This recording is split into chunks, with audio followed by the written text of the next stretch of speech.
Welcome everyone to part 3 of our Beyond Limits mini-series, a deeper look at thinking. In part 3, we're going to be looking at what do I need to know about stressful thinking. So those of you who have already joined, we were asking what are the biggest sources of stress in your life? And feel free to write your answer in the chat or the Q&A so that we can come back to them during the session. My name's Katie. I'm one of the co-founders of Business Reimagined.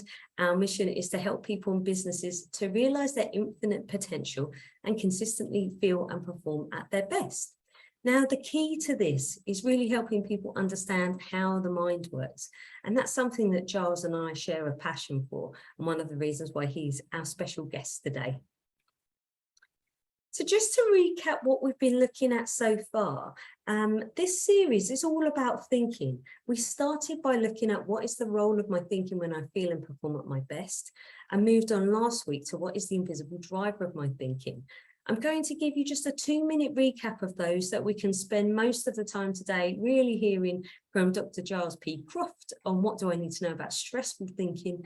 And next week, our last in the series is how do my thinking and feelings interact.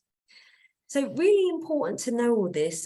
Beyond Limits is actually one of our flagship programs at Business Reimagined.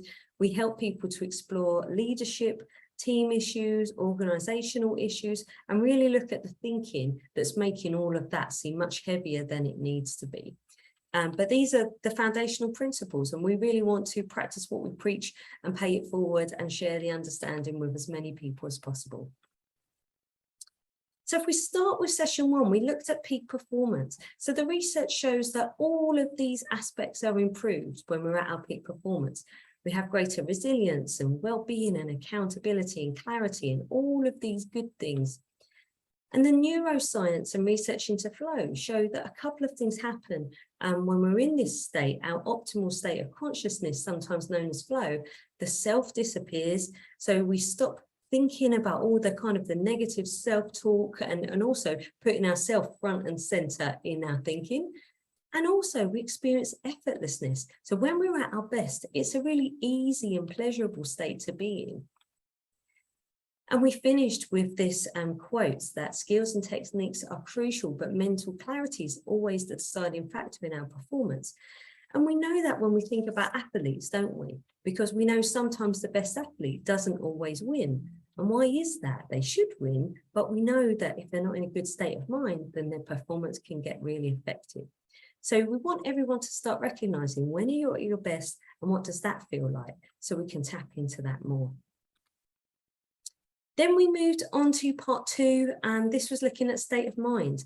So we're explaining how part of the design of our mind is that our moods and states shift.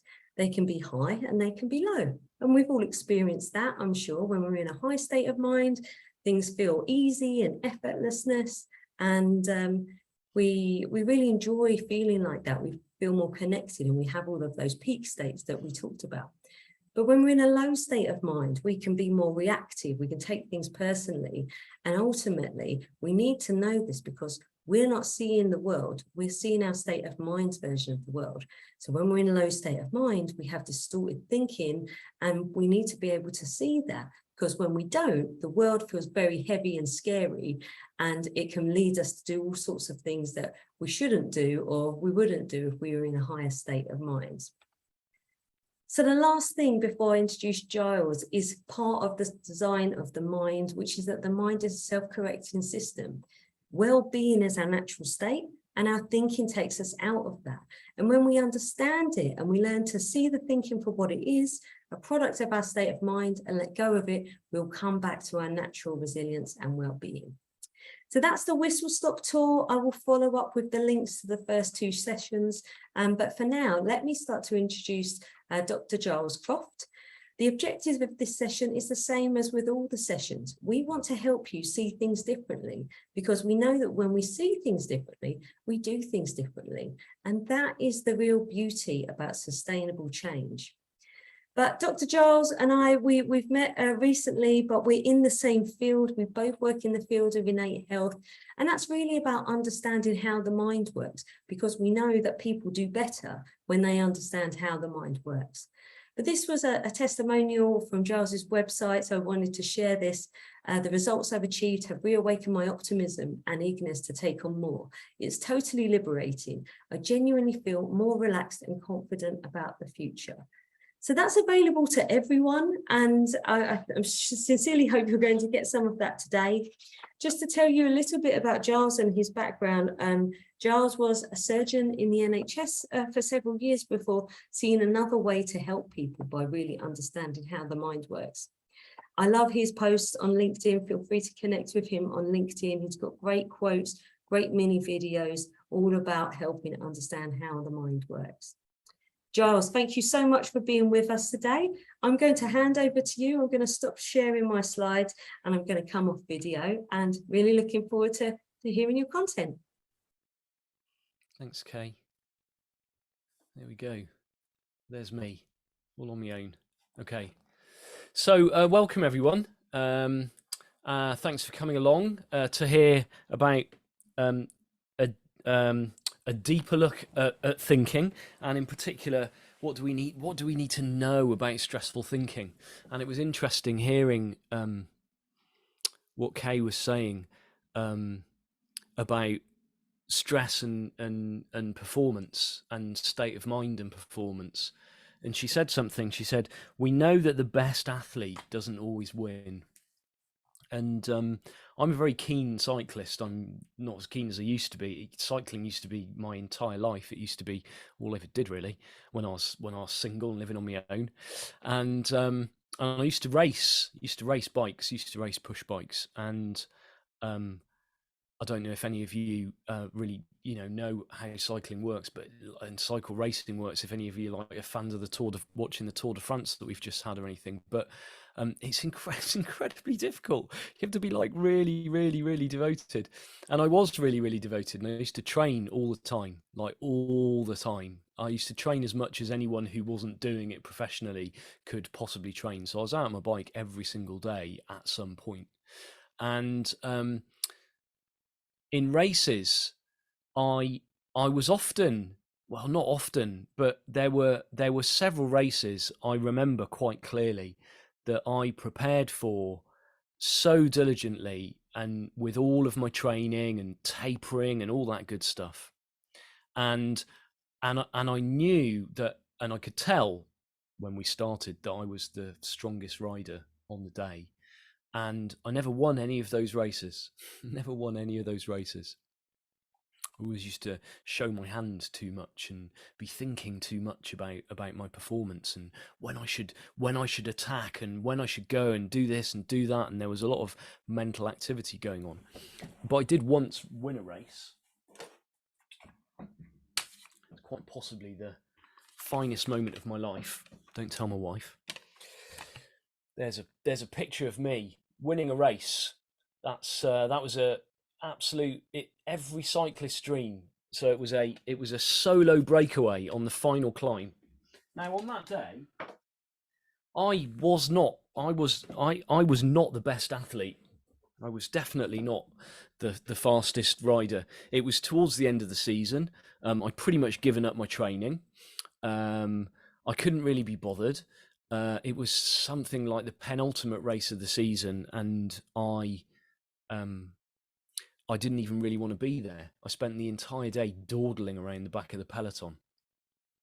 And I noticed that there was a pattern to the race, and it was on a circuit, and we went up the same hill 3 times. And the hill was the road going up the hill was very, very narrow. There was nowhere to go past people, so it was always very important to be near the front of the bunch going up the hill, which I managed. And I noticed every time. Then there was about a mile of like a false flat to the finish line from there. And I noticed each time we went up the hill that everyone was so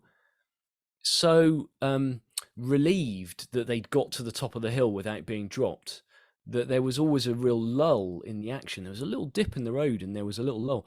And after we'd done that twice, I remember thinking really clearly after the second lap, if there's that lull the third time up when it's the finishing lap, I'm just going to go. I'm just going to attack. Didn't. And I just kind of like, I remember having that thought on the second lap, and then not think, and I didn't think, and I just assumed that everything would be completely different on the third lap. It's like, well, it's the third lap, there'll be a breakaway, or there'll be something else going on, or it will go absolutely bonkers going up the climb, and it will split into pieces, and I won't be able to keep up. Well, as it happened, we got to the top of that same climb the third time, and there was that same lull. And I didn't think at all. I didn't think at all. I just acted. I'd already made the decision a lap ago, and I went, and I definitely wasn't the strongest rider. The strongest rider was this guy, this guy here, the one like really, really going for it out of the saddle, sprinting, and everyone else looking at him. He was easily the best rider. But I beat him, and he came up to me and he said, "If I jumped on your wheel, I'd have beaten you." And I said, "Yeah, I know, but you didn't, did you?" And and for me, that really points to something about the role of thinking in performance and stress, because I didn't experience any stress that day. I didn't experience any stress that day at all, and I put out the best performance of my life. And there's something to see around stress. I did a I run a monthly um, webinar of my own called Wellbeing Wednesdays on the first Wednesday of every month, and I did one on stress, and one of the and I sort of exploded myths about stress, and I'll give you a link to it at the end so you can get hold of it if you want to. But I exploded the myths about stress, and one of the myths about stress is, it's interesting. I'm just going to share a little image with you if I can.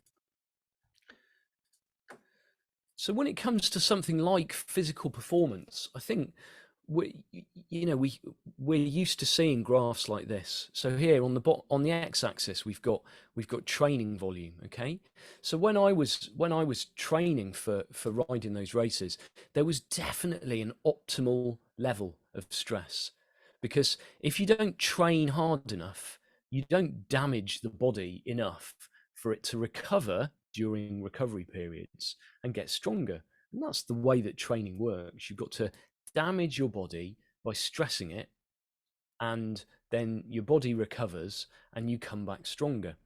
And I think we've taken that same graph. It's like it's gone in our heads, and we've applied it to mental stress. Here's another graph that I find quite funny. so so this is another one. We've got this idea that there's an optimum level of stress, that there's an optimum level of mental stress, and we're carrying around graphs like this in our heads, unbeknownst to ourselves. And whenever I talk to people about having a stress-free life, or having an easy life, they they often they well let's ask you the question. I set up a little poll. I don't know how many of you are here, but let's just see. I want you to answer this poll for me. I want you to answer it completely honest. Hang on, no, stop sharing, not that one. An easy life. I need to rerun it. Relaunch poll. Here we go. Relaunch. So there's a poll on the screen that I'd like you to vote in. You can only vote one way, and it's asking you whether or not you want an easy life. Answer this question absolutely honestly. I would like to have an easier life. Be 100% honest. So it's either absolutely, what on earth are you talking about? Of course I would.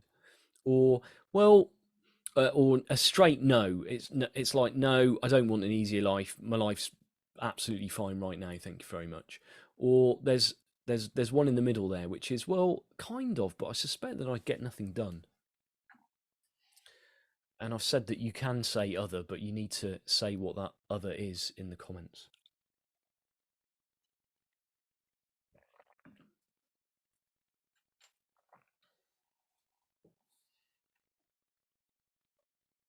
There's just one more person to vote who's having a think about it.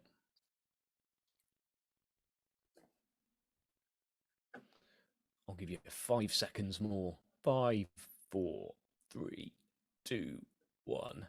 Okay, so we've had most of you have voted, and I'm very pleased to see that most of you said, yeah, of course I'd like an easy life. And I've always looked for having an for having an easier life. I feel like I've always taken the path of least resistance. Does that mean I'm not productive?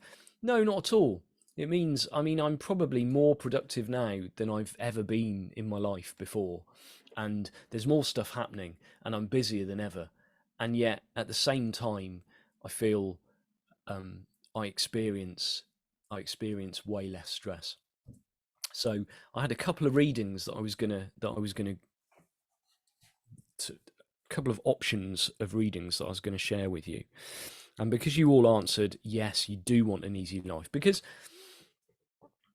if we don't even identify that we do want an easier life, that we want to have an easier experience of life, then that really gets in the way of this exploration. That really gets in the way of this way of working that me and Kay talk about, because in the back of our minds, there's always this little voice that's saying, well, no, I don't want to be completely stress-free, because if I'm completely stress-free, I won't get anything done. And if we've got that in the back of our minds, even subconsciously, then it's going to get in the way. So anyway, here's a little something I wrote called Stress Level Zero. Stress Level Zero. I write every month for a magazine here in South Wales called the Focus magazine, and this month it was about stress. I'm grabbing a tiny window of opportunity to write this, because when I look into next week, my calendar, which includes the deadline, is fit to bursting. And the to-do list of things I have to slot in around appointments is frankly getting out of hand.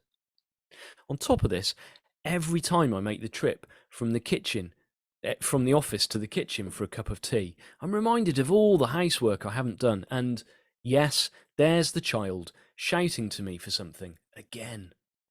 It's enough to send your stress levels through the roof. So here's a question for you. Do you think that your life would be easier if I waved my magic wand, and I'm a coach, so I always keep a magic wand on my desk. Do you think your life would be easier if I waved my magic wand and gifted you with the ability to deal with more stress or less? In other words, which looks like it would help more?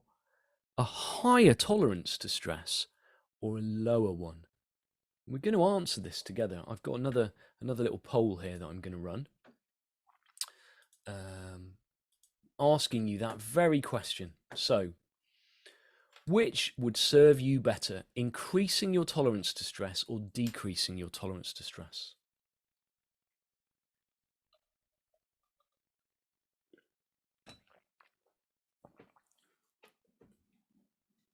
Don't overthink it. Which looks like it would serve you better, increasing your tolerance to stress or decreasing your tolerance to stress?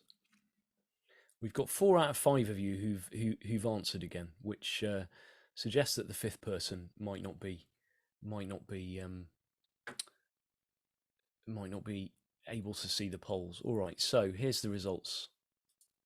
So most of you have answered that you would like to increase your tolerance to stress. Okay, good. The thinking behind most people's answer to this question goes something like this. Well, there's so much going on, I'm barely able to keep my head above water. Any minute now, it seems like the stress is going to overwhelm me, so I'd choose a higher tolerance to stress, please. If I can just handle a little bit more stress, I'll be better equipped to cope. This seems logical and sensible, but it's completely topsy-turvy. Author Richard Carlson, in the most well-thumbed book on my shelves, Don't Sweat the Small Stuff, puts it beautifully when he says, our current level of stress will be exactly that of our tolerance to stress. I'm going to say that again because that's, and you can write it down if you want, and you can have a think about it after this session. Our current level of stress will be exactly that of our tolerance to stress. And that's because we've got the perceived source of our stress all wrong. When I look at my calendar and to-do list, the laundry and the washing up, it really looks like they're causing me the stress. But I don't get to experience those things directly. All I get to experience, ever, is the thinking I have about them, right here in this present moment. Life becomes easier the second we lower our tolerance to the feeling of stress. Promptly pay heed to the useful feedback it's giving us. Disengage from our stressful thinking and relax into what is now.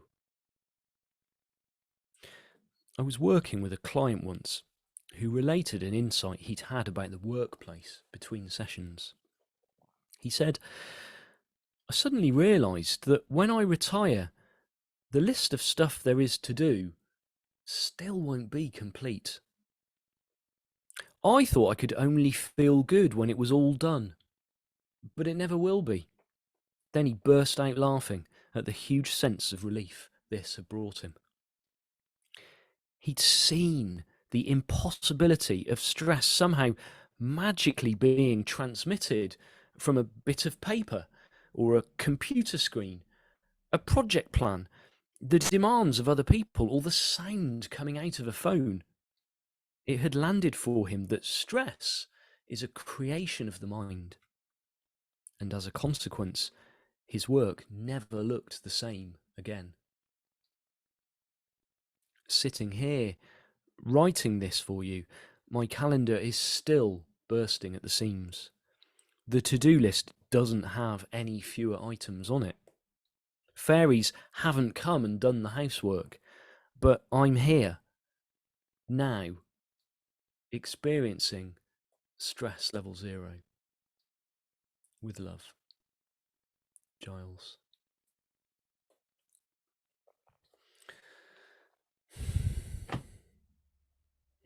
So it's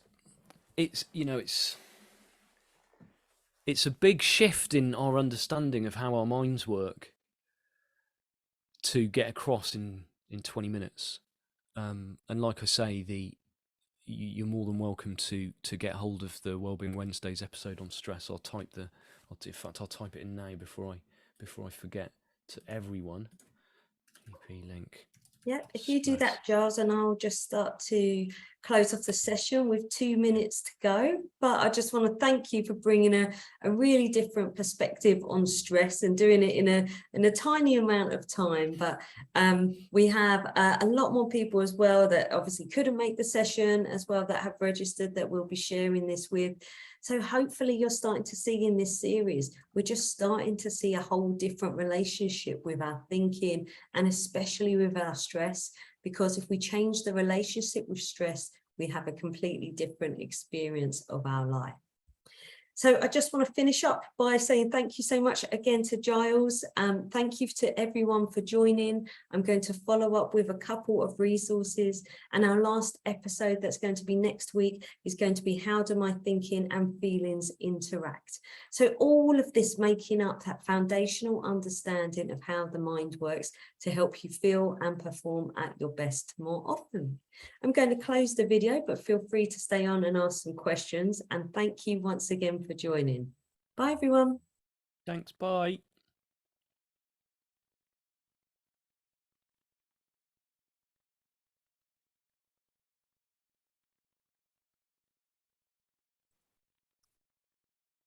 So is there anyone still here to ask questions?